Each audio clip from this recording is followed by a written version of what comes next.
Hello everyone, welcome back to my channel Baba ki Pathshala. मैं आज आपके लिए लेकर आई हूँ शब्द विचार, जिसे हम मॉर्फोलॉजी भी कहते हैं। तो वर्ण भाषा की सबसे छोटी इकाई होती है। तो यहाँ पे वर्ण, जिन्हें हम अक्षर भी कहते हैं, वो सबसे छोटी इकाई होती है भाषा की। और वर्णों को जोड़कर, अक्षरों को जोड़कर शब्द बनाए जाते हैं। और शब्दों को एक निश्चित अर्थ होता है। कोई भी जो शब्द बनता है उसका कोई ना कोई अर्थ होता है। बिना अर्थ के कोई शब्द नहीं होता है। जैसे पपीता, यहाँ पे पपीते जो हमारा है, इसमें किन किन शब्दों से बना है? प के बाद अ की ध्वनि आ रही है इसमें, फिर प और ई, बड़ी ई है यहाँ पे, और त के बाद आ की मात्रा है। तो ये है, इन अलग अलग शब्दों को, अक्षरों को जोड़कर एक ये शब्द बना, जिसका अर्थ निकला है पपीता। पपीता एक फल होता है। ऐसी सरोवर, स के बाद ध्वनि आ रही है अ की, र पे ओ की मात्रा दिख रही है तो ओ भी है यहाँ पर, प्लस अ, सरोवर, अ की ध्वनि आ रही है अ सरोवर, तो र भी आ रहा है, अ भी आ रहा है। तो यहाँ पे इसका, जब ये इन शब्दों को हमने जोड़कर एक शब्द बना, वो सरोवर बना, और जिसका एक अर्थ निकलता है, निश्चित अर्थ निकलता है। ऐसी ही बकरी है, और ऐसी ही सोफ़े का भी मूल अर्थ, जब हम अलग अलग उन्हें अक्षरों में तोड़ के उनको तोड़ते हैं, और उसके बाद जब शब्द बनता है तो उनका कुछ ना कुछ अर्थ होता है। तो वर्णों का ऐसा मेल जिसका कोई अर्थ हो, शब्द कहलाता है। तो सबसे पहले शब्द क्या है? वर्णों का ऐसा मेल है जिसका कोई अर्थ निकलता है, उसी को हम शब्द कहते हैं। अब जैसे यहाँ पे, जैसे चियाड़ी लिखा है और ये चिड़िया है। चियाड़ी कोई शब्द नहीं होता है, और चिड़िया एक शब्द है। जिससे हमें पक्षियों के बारे में पता चला कोई चिड़िया है जिसका नाम ले रहे हैं। जैसे कबूतर, कबूतर कुछ नहीं होता है, कबूतर होता है। इससे इनका क्या है, कुछ यहाँ पे अर्थ यहाँ पे प्रकट हो रहा है। तो यहाँ पे ये शब्द ऐसे हैं जिनसे अर्थ प्रकट हो रहा है।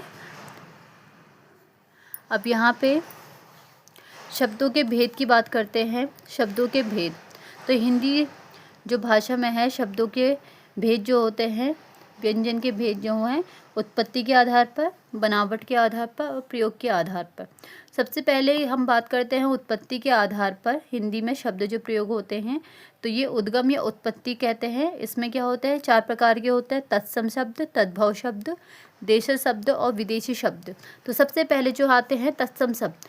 तत्सम का अर्थ क्या होता है? तत्सम जो शब्द बना है, तत् और सम शब्द से मिलकर बना हुआ है। तो यहाँ पर तत् का अर्थ होता है उसके जो संस्कृत से लिया गया, और सम का अर्थ होता है समान, उसके समान। तो यहाँ पर क्या कह रहा है? तत्सम जो शब्द मूल स्रोत, अर्थात हमारा जो हिंदी भाषा का मूल स्रोत है वो संस्कृत भाषा है।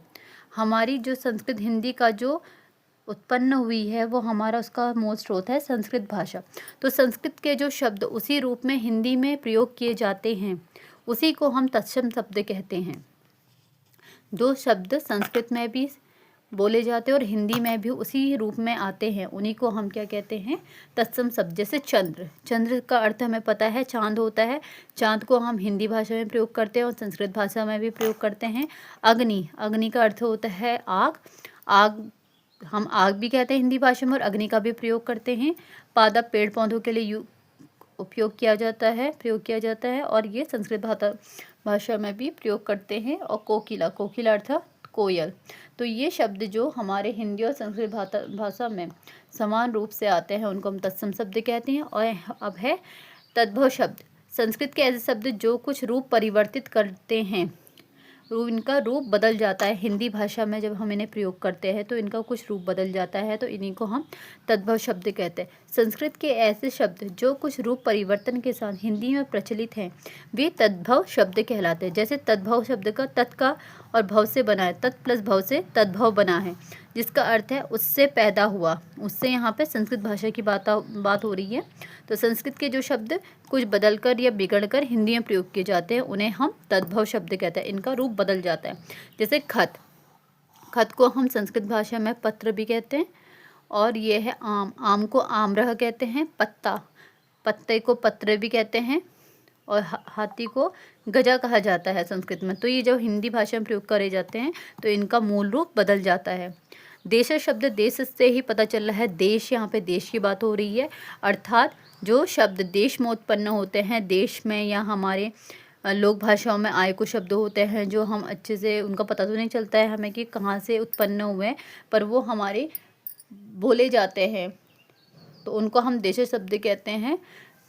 जैसे जूता, चिड़िया, पगड़ी, खिड़की, ये हमारे देश से उत्पन्न शब्द हैं, तो हम इन्हें देशी शब्द कहते हैं। और विदेशी शब्द जो दूसरे शब्द देशों की भाषाओं से हिंदी भाषा में आ जाते हैं, आए हुए हैं, जिन्हें हम देखते हैं और डेली यूज़ भी करते हैं, तो वो हैं हमारे विदेशी शब्द। जैसे लालटेन, स्टेशन, स्कूल, ज़मीन, बंदूक, ये बहुत सारे शब्द हैं जो विदेशी भाषा से आए हुए हैं और हम हिंदी भाषा में इनका उपयोग करते हैं।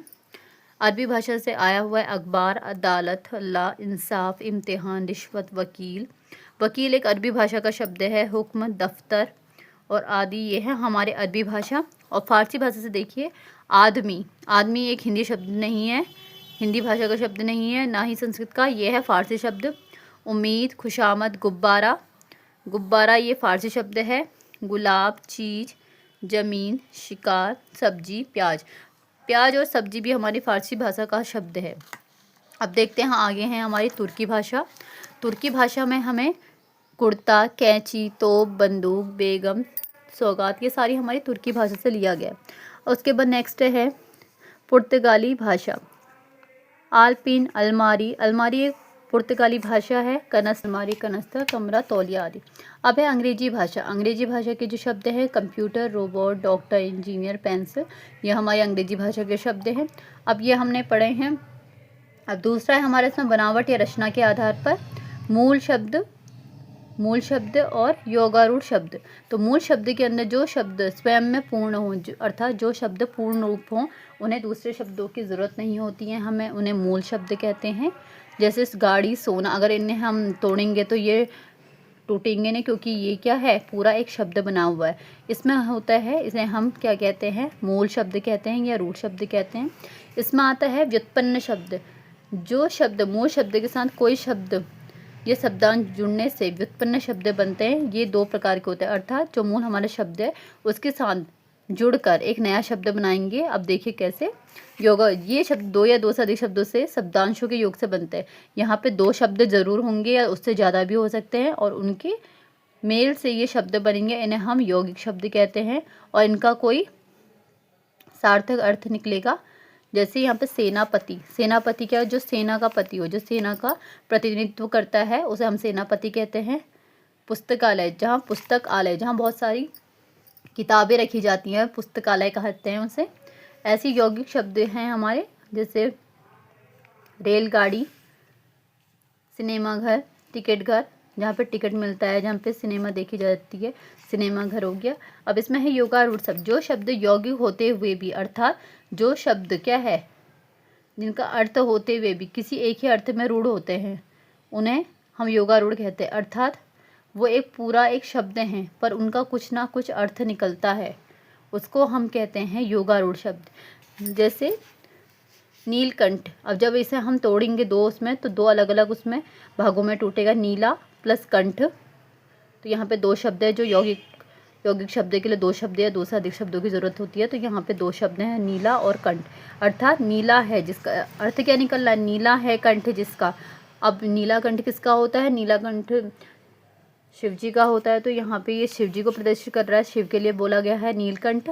पंकज, पंख अर्थात होता है कीचड़, और ज अर्थात जन्मा, जो कीचड़ में जन्मा हो। अब कीचड़ में क्या जन्मता है, क्या होता है, वो होता है कमल। अर्थात यहाँ पे कमल की बात हो रही है, हम पंकज कमल को भी कहते हैं। अब पर्यायवाची शब्दों में भी पंकज पढ़ते हैं, कमल का पर्यायवाची। अब तीसरा है प्रयोग के आधार पर हिंदी शब्द। प्रयोग के आधार पर हिंदी शब्द हमारे दो प्रकार के होते हैं, एक होते हैं विकारी शब्द, एक होते हैं अविकारी शब्द। अविकारी शब्द जिनके रूप में लिंग, वचन तथा काल के कारण कोई परिवर्तन आ जाता है, अर्थात लिंग में परिवर्तन या वचन या काल के कारण में कोई परिवर्तन आ जाता है, तो उन्हें हम विकारी शब्द कहते हैं। इसमें संज्ञा, सर्वनाम, विशेषण, क्रिया होते हैं। ये चार प्रकार के विकारी शब्द आते हैं। अब अविकारी शब्द में ये होते हैं, इनमें रूप में कभी भी किसी भी स्थिति में कोई भी परिवर्तन नहीं आता है, चाहे भी कोई भी लिंग, वचन, काल हो, इसमें कोई परिवर्तन नहीं आएगा। इन्हें अव्यय भी कहा जाता है, इन्हीं को हम अविकारी शब्द भी कहते हैं। हिंदी भाषा में ये क्रिया विशेषण, संबंध बोधक, समुच्चय बोधक तथा विस्मयादि बोधक, ये चार प्रकार के अविकारी शब्द होते हैं। तो हमने आज पढ़ा वर्णों के सार्थक समूह को शब्द कहते हैं, शब्द क्या होते हैं, शब्दों के कितने भेद होते हैं, तत्सम शब्द क्या है, तद्भव शब्द क्या है, देसा विदेशी, और हमने मूल व्युत्पन्न शब्द पढ़े। तो अगर आपको इससे ये वीडियो अच्छी लगी हो तो हमारी वीडियो को लाइक करें, सब्सक्राइब करें, और कमेंट बॉक्स में अगर आपको इसके बारे में कोई भी और ज़्यादा जानकारी चाहिए, कुछ और नॉलेज चाहिए तो कमेंट बॉक्स में ज़रूर बताएं। Thank you for watching and listening.